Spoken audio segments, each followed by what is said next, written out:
Welcome viewers, you are watching Tube Science Learning Academy. Tube Science Learning Academy official YouTube চ্যানেলে তোমাদের প্রত্যেককে স্বাগত জানাই। আমি প্রথমেই তোমাদেরকে একটা কথা বলবো যে দেখো আমার গলাটা হয়তো একটু বসে আছে এবং তাই জন্য হয়তো তোমাদের শুনতেও আমার গলাটা খুব একটা ভালো লাগবে না। তো যাই হোক, আমি যতটা পারা যায় আস্তে সুস্তে খুব ভালোভাবে বলার চেষ্টা করছি যাতে আমার গলাটার ইটা না বাজে, সাউন্ডটা না তোমাদের বাজে লাগে। তো চলো আজকে নতুন একটা টপিক নিয়ে আলোচনা করব এবং তোমরা থাম্বনেলটা দেখেছো। তার কারণ থাম্বনেলটা তৈরি করার উদ্দেশ্য কী, তার কারণ এইটা নিয়ে না অনেক ক্যান্ডিডেট আমাকে মেসেজ করেছে যে স্যার এর আগের বারে আমি এই কারণের জন্য ব্যর্থ হয়েছি, এই বছর আমাকে কোন কোন স্টেপ নেওয়া উচিত, বা কেন আমি যেটুকু আমার প্র্যাকটিক্যাল অ্যানালাইসিস বা যেটুকু আমি দেখে বুঝেছি তাতে প্রত্যেকটা ছাত্রছাত্রী এর আগের বার যে বেশিরভাগ ছাত্রছাত্রী কোন বিষয়ের জন্য তারা পিছিয়ে পড়েছে, কেন তারা সিলেকশন পেল না, বা কেন কি সমস্যার সম্মুখীন হলো, সব কিছু নিয়ে আজকে আমরা আলোচনা করব। আর পিএসসি ক্লার্কশিপস এমন একটা পরীক্ষা যেটা তোমাদের এখন হাতে 5 মাস সময় রয়েছে। যারা এইচএসে পরীক্ষা দিয়ে ফেলেছো, গ্র্যাজুয়েশনে ভর্তি হয়েছো, তাদের কাছে একটা বিগ অপরচুনিটি যে না, আমি যদি তার মধ্যে একটা টেন্ডেন্সি থাকে না আমি গভর্নমেন্টের কোনো একটা ক্লারিক্যাল ডিপার্টমেন্টে ঢুকবো, সেখান থেকে প্রমোশন পেয়ে ভালো জায়গায় যাব, তাহলে তোমার জন্য PSC clerkships one of the best. তার কারণ পিএসসি ক্লার্কশিপসের মতো ভ্যাকেন্সি তুমি কোনো এক্সামিনেশনসে যেখানে অনলি মেল আছে সেখানে পাবে না। এই জন্যই এই এক্সামিনেশনটার এত চল। ঠিক আছে, এমন নয় যে যারা এই এক্সামটাতে ক্র্যাক করে চাকরি করছে তাদের মধ্যে 100% ক্যান্ডিডেটই স্যাটিসফাইড না আমি স্যার, তাদের প্রচণ্ড প্রেশার আছে, বাট তারা ফ্যামিলি স্টেবিলিটি এবং সাপোর্টেবিলিটির জন্য তারা তাড়াহুড়ো করে যে চাকরিটা চেয়েছিল সেই চাকরিটাই এইটা। তো ফলে তোমাদের যাদের এই রকম সমস্যার সম্মুখীন রয়েছো বা যারা চাইছো যে না আমরা যদি এরকম একটা চাকরি পেয়ে যাই তাহলে আমরা আমাদের ফ্যামিলিকে ইকোনমিক্যালি এবং মেন্টালি সাপোর্ট করতে পারবো, তাদের জন্য কিন্তু এই ভিডিওটা। তো আমি আজকে সেই সমস্ত বিষয়গুলো নিয়ে জানবো যে 3টে কি অফ সাকসেস, 3টে ওয়ার্ড আছে পিএসসি ক্লার্কশিপস ক্র্যাক করতে, এবং সেটা খুবই নমিনিয়াল ওয়ার্ড এবং খুবই সহজ ওয়ার্ড, তথ্য। আর কেন এর আগের বারের ক্যান্ডিডেটরা কেন সিলেকশন পেল না, কিছু সংখ্যক ক্যান্ডিডেট কেন সিলেকশন পেয়ে গেল, অনেক ক্যান্ডিডেট আছে যারা বাড়তি সুবিধা পেল, আবার অনেক ক্যান্ডিডেট আছে যারা বাড়তি সুবিধা পেল না, খুব কম মার্কস টেনেও মেনে গিয়ে ভালো পরীক্ষা দিয়েও তারা একটা ভালো সেক্রেটারিয়েট পোস্ট পেল, কিন্তু অনেকে ভালো মার্কস প্রিলিমিনারিতে তুলেও তারা ভালো পোস্ট পেল না, রিজিওনালে চাকরি করতে হচ্ছে। তো সমস্ত তথ্য আমার চোখের সামনে বলা যেতে পারে হিউজ ক্যান্ডিডেট, তাদের সঙ্গে আমার সম্পর্ক আছে, তারা রীতিমতো ফোন করে, তাদের সাথে কথা বলি এবং তাদের যে চাকরিরত অবস্থার এক্সপিরিয়েন্স সেটা কিন্তু আমি পাই। এবং তাতে এখানে আমি এটাও লিখে দিতে পারি এর আগের বার যারা রিজিওনাল পোস্টে চাকরি পেয়েছে তাদের মধ্যে 90% ক্যান্ডিডেট এবছর ফর্ম ফিল আপ করবে কিসের জন্য, প্রমোশনের জন্য। তারা পরীক্ষাটা দিয়ে আগে চলে যাবে, তারা সেক্রেটারিয়েটে যেতে চায়, তারা প্রত্যেকে বলছে স্যার আমরা রিজিওনালে থাকতে পারছি না। ঠিক আছে, আর যারা চাকরি পায়নি তারা ভাবছে রিজিওনালটা পেলেই হতো। তো চলো আজকে আমরা সেই বিষয়টা নিয়ে আলোচনা করব, খুবই ইন্টারেস্টিং হবে আজকের এই ভিডিওটা। প্রথমেই দেখো পিএসসি ক্লার্কশিপে আমরা যদি একটু সিলেবাসটা নিয়ে আলোচনা করি, আমাদের রয়েছে কি বলো দেখি, ম্যাথ রয়েছে, ইংলিশ রয়েছে এবং রয়েছে হচ্ছে জেনারেল স্টাডিজ। এবার এই যে ম্যাথের মধ্যে যে অংশটা রয়েছে সেটা অনলি অ্যারিথমেটিকই থাকে এখনও অবধি, যে এক্সটার্নাল ট্র্যাডিশন সেখান থেকে আমি দেখেছি অনলি অ্যারিথমেটিকই থাকে, এবং ফুড সাপ্লাই এবং যে পরীক্ষাটা তোমরা দিলে সেই পরীক্ষাতে যে কোশ্চেন অ্যাবিলিটি বা কোশ্চেন স্ট্যান্ডার্ড সেরকমই থাকে। তোমরা প্রিভিয়াস ডাব্লিউবিসিএসের মেন, ডাব্লিউবিসিএস প্রিলিমিনারির প্রশ্নগুলো একটু ভালো করে দেখে যেতে পারো। যদি তারা কোশ্চেন স্ট্যান্ডার্ড বৃদ্ধি করার টেন্ডেন্সিতে থাকে তাহলে ডাব্লিউবিসিএস প্রিলি, ডাব্লিউবিসিএস মেন থেকে প্রশ্ন তোলার সম্ভাবনা বেশি। এবার ইংলিশ, ভোক্যাব রয়েছে, পার্ট অফ স্পিচ রয়েছে এবং গ্রামার রয়েছে। আর জেনারেল স্টাডিজের মধ্যে দেখো যারা এর আগের বার সিলেকশন পায়নি তাদের মধ্যে অনেক কারণ বিদ্যমান। আমি বলছি আমার ব্যক্তিগত অভিজ্ঞতা থেকে বলছি, এমন অনেক ক্যান্ডিডেট আছে যারা প্রিলিমিনারিতে প্রচুর মার্কস পেয়েছে, মেনকে সিরিয়াসভাবে নেয়নি। আবার অনেক ক্যান্ডিডেট আছে যারা প্রিলিমেন খুব ভালোভাবে দিয়েছে, টাইপিংটা খুব ভালোভাবে পারে না, এবং সেই জন্য কিন্তু তারা বাদ হয়েছে। কিন্তু আজকে আমরা শুধু প্রিলিমিনারিটাকে কেন অবজেক্টিভ করে করছি, প্রিলিমিনারি কার বাদের প্রধান কারণ হয়ে গেল।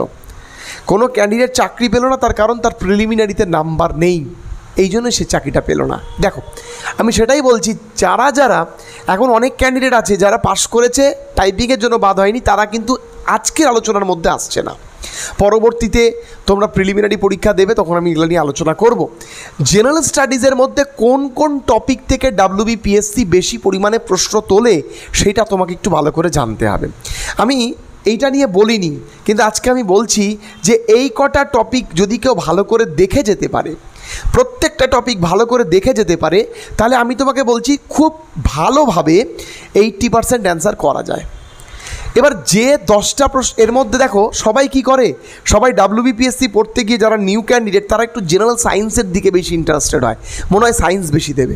ডাব্লিউবিপিএসসি কোনো দিনও ডাব্লিউবিসিএস ছাড়া কোনো এক্সামে সায়েন্সের প্রাধান্য রাখে না। কয়েকটা স্পেসিফিক লাইফ সায়েন্সের প্রাধান্য রাখে, কিন্তু ফিজিক্স আর কেমিস্ট্রির প্রাধান্যটা অন্যান্য পরীক্ষার থেকে, ডাব্লিউবিসিএস পরীক্ষায় যেমন ফিজিক্স কেমিস্ট্রি ইসের প্রাধান্য আছে, ততটা প্রাধান্য কিন্তু পিএসসি ক্লার্কশিপস মিসলেনিয়াসে কিন্তু থাকে না। যেহেতু এখানে একটা সিলেক্টিভ মার্কসের মধ্যে তোমরা জিএস পরীক্ষাটা দিচ্ছ, তাই জন্য থাকে না। তো তাহলে এইখানে থাকে কি, এইখানে থাকে ইন্ডিয়ান হিস্ট্রি হচ্ছে অ্যানসেন্ট মেডিয়েবল মডার্ন, যে গোটাটা হিস্ট্রিটা তোমাকে ভালো করে পড়ে যেতে হবে। এবার এটা ভাবলে চলবে না যে এখান থেকে 5টা প্রশ্ন পড়বে, আমি অত কেন পড়বো, আমি একটা বই কিনে পড়ি। আমি তোমাকে বলছি যে 5টা প্রশ্ন পড়বে তার মধ্যে তুমি 2টো পারবে, 3টে পারবে না।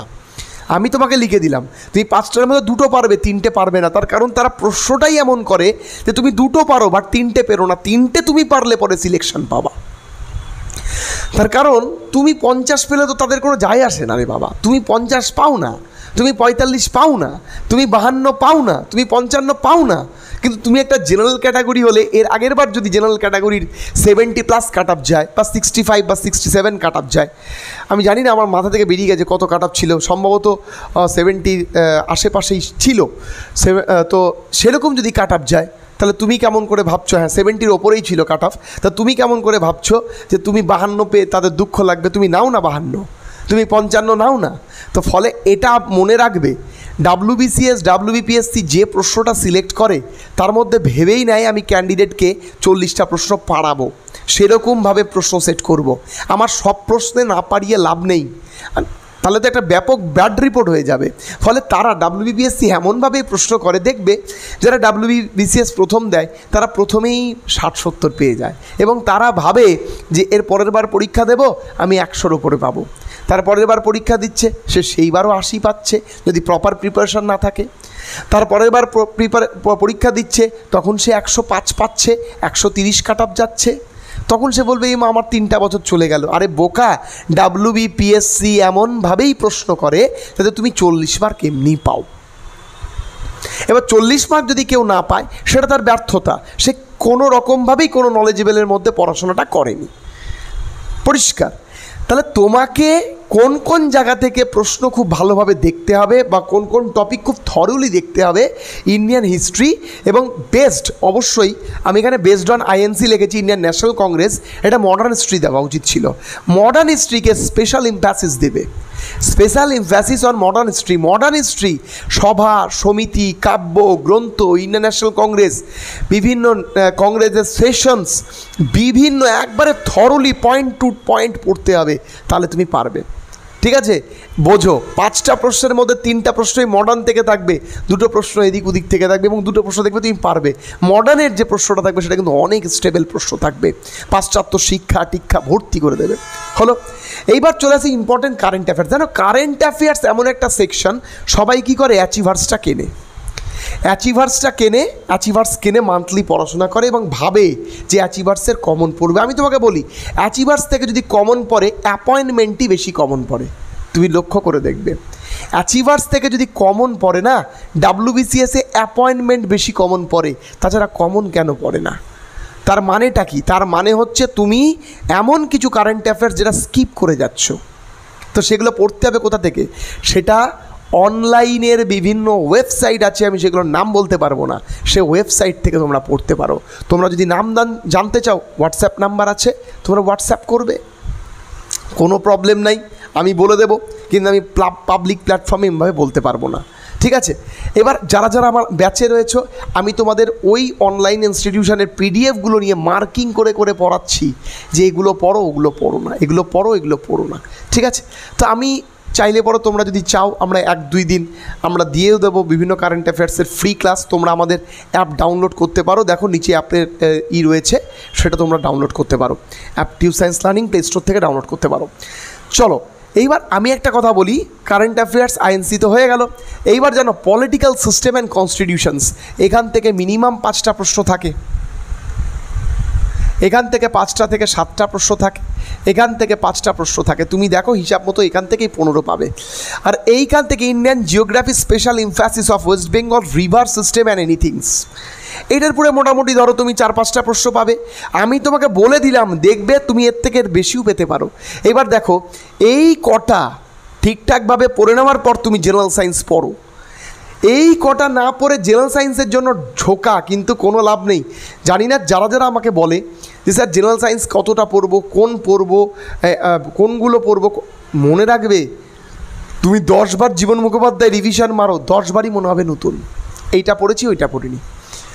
জীবন মুখোপাধ্যায়, কয়াল হাজরা, তুমি যা রিভিশন মারো, তুমি বারবার রিভিশন মারো, মনে হবে বারবার পড়িনি, রে বাবা আমি তো এটা পড়িনি, এ বাবা এটা আমি স্কিপ করে গেছিলাম, ওটা আমি স্কিপ করে গেছিলাম, হবেই হবে, এটা হয়ে আসছে, সবার সাথে হচ্ছে। যে আমার নিজস্ব ডাব্লিউবিসিএস প্রিলিমেন ক্লিয়ার করার কনসেপ্ট থেকে বলছি, পিএসসি ক্লার্কশিপস ক্লিয়ার করার কনসেপ্ট থেকে বলছি, বিভিন্ন এক্সাম ক্লিয়ার করার কনসেপ্ট থেকে বলছি, এটা হয় ভাই, প্রত্যেকের হয়। এইবার দেখো যদি তুমি জেনারেল স্টাডিজটাকে ভালো করে ফোকাস করো, যারা যারা প্রিলিমিনারিতে নাম্বার তুলতে পারেনি, প্রিলিমিনারিতে, আর আমি 2024-এর পিএসসি ক্লার্কশিপকে টার্গেট করতে বলেছি জেনারেল ক্যান্ডিডেট এবং আদার ক্যান্ডিডেট 80+। দেখো পেতে হবে এমন কোনো ব্যাপার নাই, আরে বাবা টার্গেট তো করো। কোশ্চেন ডিফিকাল্ট হলে অত মার্ক লাগবে না, কিন্তু তোমাকে টার্গেট তো করতে হবে। এর আগের বার যদি 70+ কাট আপ যায়, এবছর ছাত্র বেড়েছে, কম্পিটিশন বেড়েছে, 80+ কাট আপ যেতে পারে, না যাওয়ার কোনো কারণ নেই। হ্যাঁ, এখানে যেহেতু ডবল টার্মে এক্সাম বা 2 পন্থায় পরীক্ষা, ফলে অত কাট আপ যাবে না, এটা বাঞ্ছনীয়। আমি তোমাকে অ্যাজ এ টিচার আমি তোমাকে এটা ডিক্লেয়ার করছি, তুমি 80+ টার্গেট করে এগাও। এবং মনে রাখবে কেন বলছি, কারণ প্রিলিমিনারি, এই যে প্রিলিমিনারির যে মার্কসটা, এটা কিন্তু big impact for final selection. Final সিলেকশনে তুমি যদি ফাইনাল সিলেকশন পেতে চাও, তাহলে মনে রাখবে এই প্রিলিমিনারি নাম্বারটা একটা বিশাল বড় ইম্প্যাক্ট রাখে, এবং তুমি এখন সেটা বুঝতে পারবে না। আমি তোমাকে বলি, আমি খুব কম ক্যান্ডিডেট দেখেছি, ধরো এর আগের বারে ধরো 74 কাট আপ গেছে, 75 পেয়েছে,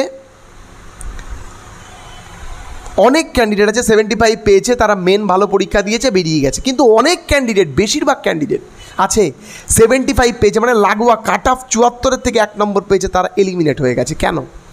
তার কারণ তোমার যা কাট অফ, তার থেকে 3-4 মার্ক তোমাকে 5 মার্ক বেশি রাখতে হবে। এটা তুমি আর 5 জনের থেকে এগিয়ে থাকলে তারপর তুমি সেকেন্ড টায়ারে ফোর্সফুলি এবং ইন্টারনালি পড়াশোনা শুরু করলে তুমি দেখবে, তোমাকে প্রত্যেককে আমি একটা বারবার একটা কথা বলি যে যখনই তুমি পড়ো তখনই মনে রাখবে জেনারেল স্টাডিজ এবং ইংলিশকে খুব স্পেশাল এমফ্যাসিস দিয়ে পড়ো। তুমি ম্যাথ যদি তোমার দুর্বল থাকে, দেখা গেল তোমার ম্যাথ দুর্বল, তোমার ম্যাথ খুবই দুর্বল, তাহলে তুমি ম্যাথকে বেশি দাও, স্ট্রংনেস দাও। ম্যাথের জন্য আমরা সেপারেট প্র্যাকটিস সেট করাচ্ছি আমাদের অনলাইন ব্যাচে। তারপর আমরা অনেক ফ্রি ক্লাসও আপলোড করে রেখেছি ইউটিউবে, তোমরা দেখতে পারো। এবং আমরা বিভিন্ন ইংলিশের 3-4টা ক্লাস আমরা আমাদের অ্যাপের মধ্যে দিয়ে রেখেছি ফ্রি, তোমরা দেখতে পারো। আর দেখো জেনারেল স্টাডিজ আমি কেন বলছি, কারণ এইখানে যে ম্যাথের যদি কোয়ালিটি বাড়িয়ে দেয় কেউই পারবে না, কারণ অ্যারিথমেটিকের কত কোয়ালিটি বাড়াবে, সিজিএলে যাবে না তো নিশ্চয়ই। তো ফলে এই ব্যাপারটা অন্য রকম। কিন্তু ইংলিশে vocab part of speech, error corrections, idiomatic expressions, one words, synonym antonym, তারপর প্যারাজাম্বল, তারপর হচ্ছে সেম মিনিং ওয়ার্ডস, সমস্ত কিছু ফরেন ওয়ার্ডস, প্রত্যেকটা কিছু তোমাকে জানতে হবে। কেন জানতে হবে? যে এই জায়গায় ভালোভাবে প্রস্তুতি নেবে, আমি তোমাকে বলছি তার সে মেন পরীক্ষা ভালো দেবে। আমি তোমাকে বললাম যে এই জায়গায় প্রস্তুতি ভালো নেবে, সে মেন পরীক্ষা ভালো দেবে। আর বাংলার জন্য চিন্তা করো না, যখন হবে না, যেভাবে আগের ক্যান্ডিডেটদেরকে হেল্প করেছি তেমন অনেক তোমাদেরকেও হেল্প করা হবে।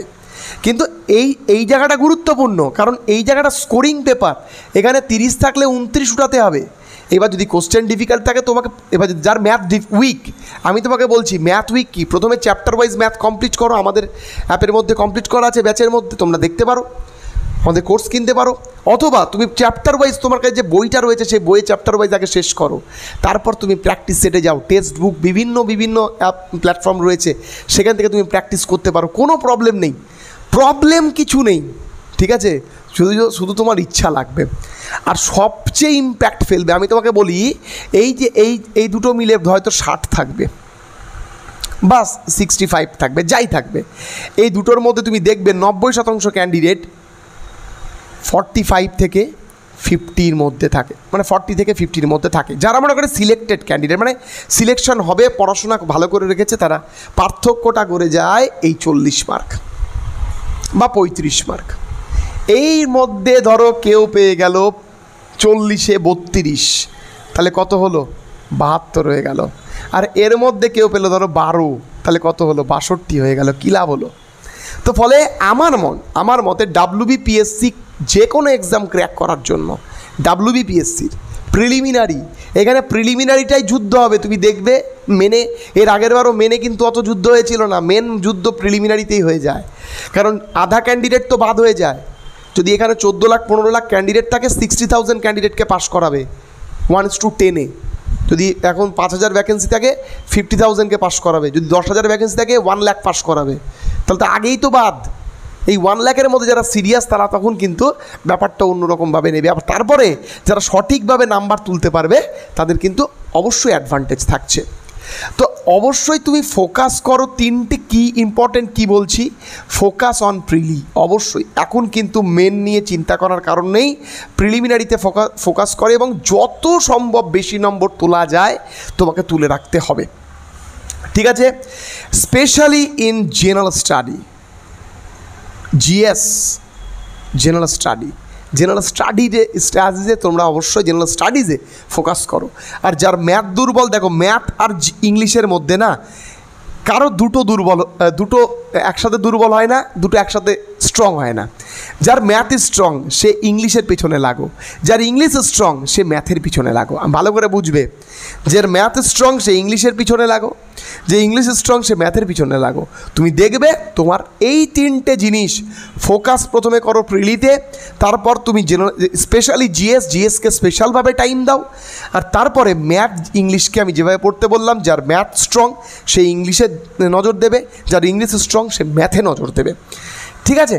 তো এই ওরিয়েন্টেডে এই 3টা স্পেশালে তুমি প্রিলিমিনারিতে একটা ভালো নম্বর নিয়ে আসো, তারপর তুমি দেখবে তোমাকে অটোমেটিকলি তুমি মেনের জন্য প্রিপারেশনস হবে, আস্তে আস্তে তুমি করতে পারবে। গুরুত্বপূর্ণ বই বলবো, কোন কোন বইগুলো কেমনভাবে পড়বে, প্রচুর ভিডিও দেব ইউটিউবে, প্রচুর ভিডিও অলরেডি আপলোড করা আছে। এর আগের বার পিএসসি ক্লার্কশিপস মেনের প্রচুর প্যারাগ্রাফ, প্রচুর তোমার হচ্ছে বলা যেতে পারে ট্রান্সলেশনস, ডেসক্রিপটিভ বিভিন্ন সমস্ত কিছু আপলোড করা আছে, তোমাদেরকে শেয়ার করে দেবো, তোমরা দেখতে পারবে। নিউ ক্লাস করাবো এবং অবশ্যই তোমাদের সঙ্গে থাকবো। কিন্তু আপাতত প্রিলিমিনারিকে ফোকাস করো এবং নিশ্চিন্তে পড়াশোনা করো। সবাই খুব ভালো থেকো। আজকে এইটুকুই, দেখা হবে আবার পরবর্তী ইন্টারেস্টিং কোনো টপিক নিয়ে।